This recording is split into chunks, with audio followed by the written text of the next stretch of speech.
నమస్తే మిత్రమా, welcome to epitome IAS academy. So ఈరోజు వివిధ దినపత్రికల్లో వచ్చినటువంటి విద్యా ఉద్యోగ సమాచారాలను కూడా మనం తెలుసుకునే ప్రయత్నం చేద్దాం. సో ఈరోజు చాలా అప్డేట్స్ కూడా ఉండడం జరిగింది. సో ప్రతి ఒక్కరు కూడా స్కిప్ చేయకుండా ఈ యొక్క సెషన్కి అటెండ్ అయ్యేటువంటి ప్రయత్నం చేయండి. సో మనకు ప్రధానంగా చూసుకున్నట్టయితే చాలా వరకు ఇన్ఫర్మేషన్ కూడా కీలకమైన అప్డేట్స్ కూడా రావడం జరిగింది. సో మరొకసారి ఇక్కడ ప్రధానంగా చూసుకున్నట్టయితే తెలంగాణలో ఉద్యోగాల జాతర ప్రారంభమైందన్న విధంగానే, అంటే ఈ యొక్క ఎలక్షన్ కోడ్ పూర్తి కావగానే మనకు తెలంగాణలో కూడా నోటిఫికేషన్స్ వచ్చేటువంటి అంశాలపైన ఇక్కడ మనకు న్యూస్ కవర్ చేయడం జరిగింది. సో ప్రధానంగా తెలంగాణలోని అంగన్వాడీల్లో 14,236 కొలువులకు ప్రధానంగా చూసుకున్నట్టయితే అందులో 6,399 టీచర్లు, అందులో మరొక 7,837 హెల్పర్ పోస్టుల భర్తీకి మనకు ఎన్నికల కోడ్ ముగియగానే నోటిఫికేషన్ అంటూ ఫైల్పై సంతకం చేసిన మంత్రి సీతక్క అంటూ తెలంగాణ వచ్చాక అంగన్వాడీలో తొలి నోటిఫికేషన్గా ఇది రానున్నది. సో ఇక్కడ ఒక కీలకమైన అప్డేట్ కూడా చూసుకున్నటువంటి ప్రయత్నం చేయండి. సో ప్రధానంగా చూసుకున్నట్టయితే మహిళా శిశు సంక్షేమ శాఖలో 14,236 పోస్టులకు, అంటే అందులో 6,399 అంగన్వాడీ టీచర్లు, అదేవిధంగా 7,837 హెల్పర్లకు భర్తీకి రాష్ట్ర ప్రభుత్వం గ్రీన్ సిగ్నల్ ఇచ్చింది. ఈ ప్రక్రియకు సంబంధించిన ఫైల్ పైన మంత్రి సీతక్క శనివారం సంతకం చేశారు. సో ప్రస్తుతం కొన్ని జిల్లాల్లో ఎమ్మెల్సీ కోడ్ అమల్లో ఉన్నందున కోడ్ ముగియగానే ఆయా జిల్లాలో సంబంధించినటువంటి కలెక్టర్లు నోటిఫికేషన్ జారీ చేయనున్నారు. రాష్ట్రంలో ఇంత పెద్ద మొత్తంలో అంగన్వాడీ టీచర్లు హెల్పర్ల పోస్టులు ఫిలప్ చేయడం ఇదే తొలిసారిగా జరుగుతుంది. సో ఇక్కడ మరొక అంశాన్ని కూడా చూసుకోండి, కోడ్ ముగియగానే కొలువులు అంటూ. సో ఎన్నికల కోడ్ ముగియగానే మిగిలిన ఉద్యోగాలు కూడా భర్తీ చేస్తామని మంత్రి దామోదర్ రాజనరసింహ హామీ ఇచ్చారు. తమ ప్రభుత్వం ఏర్పాటైన 14 నెలల వ్యవధిలోనే 56,000 మందికి ఉద్యోగాలు కల్పించామన్నారు. సంగారెడ్డిలో శనివారం ఆయన మీడియాతో మాట్లాడుతూ జాబ్ క్యాలెండర్ ప్రకారం ఖచ్చితంగా ఉద్యోగాల భర్తీ కొనసాగుతుందని హామీ ఇచ్చారు. ఆరోగ్య శాఖలో 7,500 ఉద్యోగాలను భర్తీ చేశామని వారు గుర్తు చేయడం జరిగింది. సో ఒకసారి ఇక్కడ జిల్లాల వారీగా ఈ యొక్క అంగన్వాడీ గురించి కూడా చూసుకున్నటువంటి ఒకసారి ప్రయత్నం చేద్దాము. సో మనకు ప్రధానంగా చూసుకున్నట్టయితే మొత్తం 14,236 పోస్టుల భర్తీలో మనకు ఎన్నికల కోడ్ ముగియగానే పూర్తి స్థాయిలో మనకు దీనికి సంబంధించినటువంటి జిల్లాల వారీగా కూడా చూసుకున్నటువంటి ప్రయత్నం చేద్దాం. సో మనకి ఇక్కడ ప్రధానంగా చూసుకున్నట్టయితే ఒక్కొక్క జిల్లాల వారీగా గుర్తించిన ఖాళీలు చూసుకున్నట్టయితే, సో ఆదిలాబాద్ జిల్లాలో 96 అంగన్వాడీ టీచర్లు, 406 సహాయకులు, కొత్తగూడెంలో 158 మంది.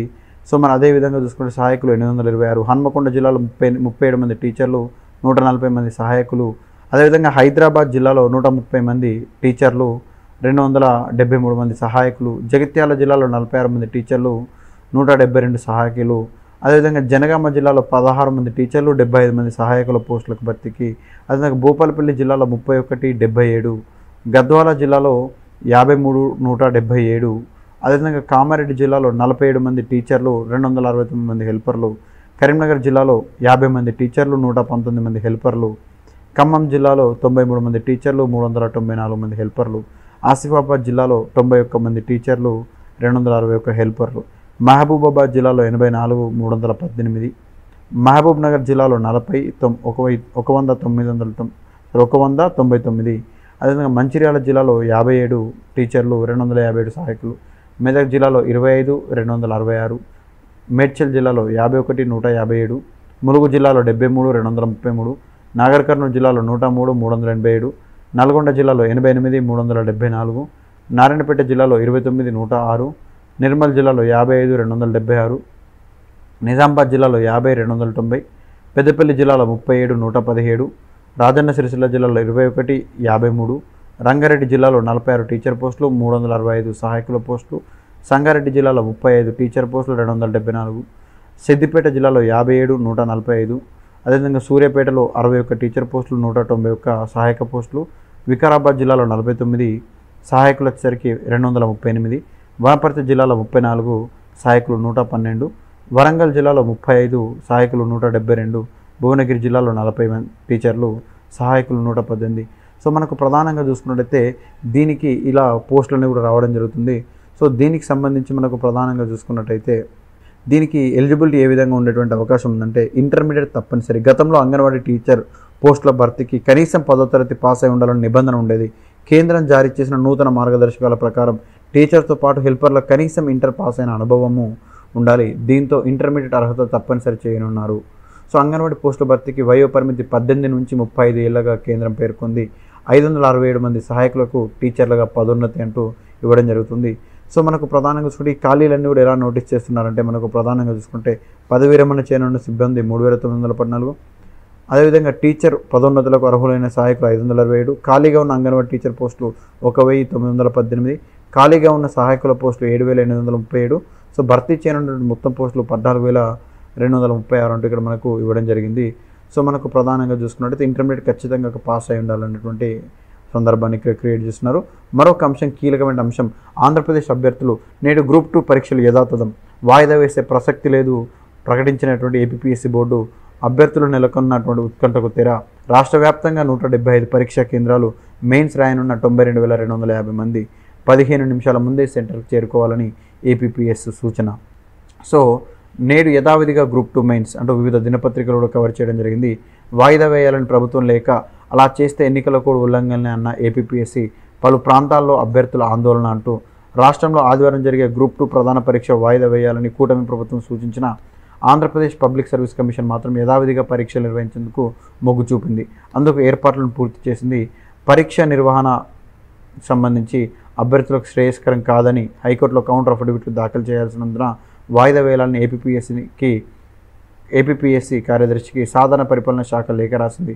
పరీక్ష రాసే అభ్యర్థులకు డిగ్రీ పూర్తి చేసేవారని, వాయిదా వేస్తే అది శాసనమండలి ఎన్నికల కోడ్ ఉల్లంఘించినట్టు అని చెప్పేసి ఇవ్వడం జరిగింది. మరో పక్కన గ్రూప్ 2 అభ్యర్థుల ఆందోళన తీవ్రతరం అంటూ మరొక వార్తను కూడా కవర్ చేయడం జరిగింది.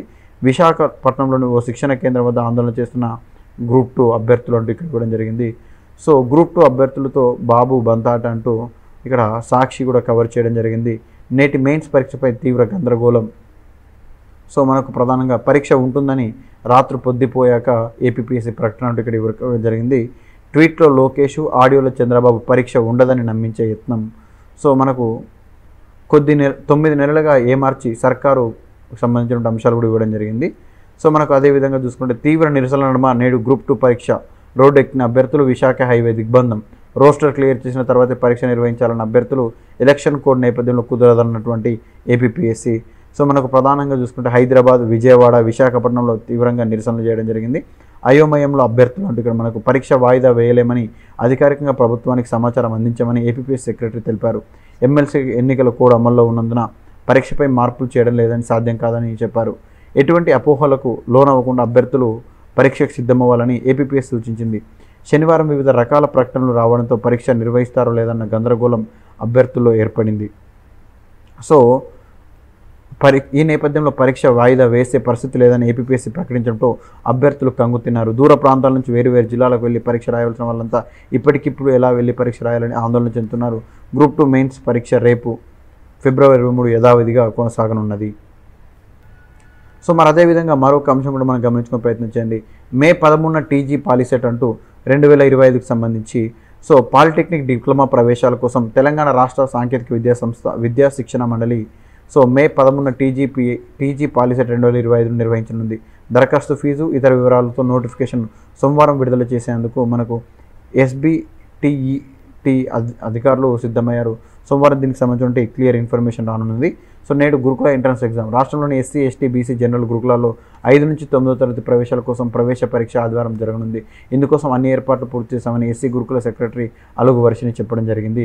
సో ప్రతి ఒక్కరు కూడా అందరూ కూడా ఎగ్జామ్ సెంటర్కి వచ్చి ఎగ్జామ్ రాయాలని చెప్పేసి ఇక్కడ మనకు ఇన్ఫర్మేషన్ ఇవ్వడం జరిగింది.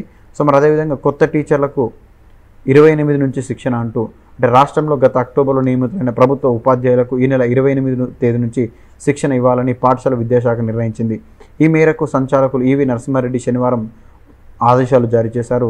సో ఎస్జిటిలకు 28 నుంచి మార్చి 3వ తేదీ వరకు 3 రోజులు, స్కూల్ అసిస్టెంట్లకు మార్చి 4 నుంచి 6 వరకు, స్పెషల్ ఎడ్యుకేషన్లకు మార్చి 10 నుంచి 12 వరకు శిక్షణ ఇస్తారు.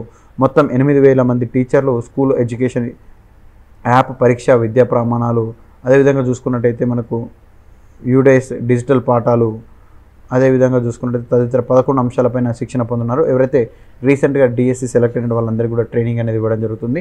నెక్స్ట్ మార్చి 3 నుంచి కేయూ పీజీ రెగ్యులర్ కోర్సులు అంటూ మనకు పరీక్షలు అంటూ ఇక్కడ ఇవ్వడం జరిగింది. సో కాకతీయ విశ్వవిద్యాలయం పరిధిలోని ఎంఏ, ఎంకామ్, ఎంఎస్సి తదితర పీజీ రెగ్యులర్ కోర్సులకు మొదటి సెమిస్టర్ పరీక్షలు మార్చి 3 నుంచి నిర్వహిస్తామని కేయూ పరీక్షల నియంత్రణ అధికారి ప్రొఫెసర్ కట్ల రాజేందర్ చెప్పారు. అదనపు పరీక్షల నియంత్రణ అధికారి డాక్టర్ బిఎస్ఎల్ సౌజన్య శనివారం రివైజ్డ్ టైం టేబుల్ను విడుదల చేశారు. మార్చి 3, 5, 7, 10, 12, 15 తేదీల్లో మధ్యాహ్నం 2 గంటల నుంచి సాయంత్రం 5 గంటల వరకు పరీక్ష జరుగుతుందని వెల్లడించారు. ఇతర వివరాలకు వెబ్సైట్లో చూడాలని తెలియజేశారు.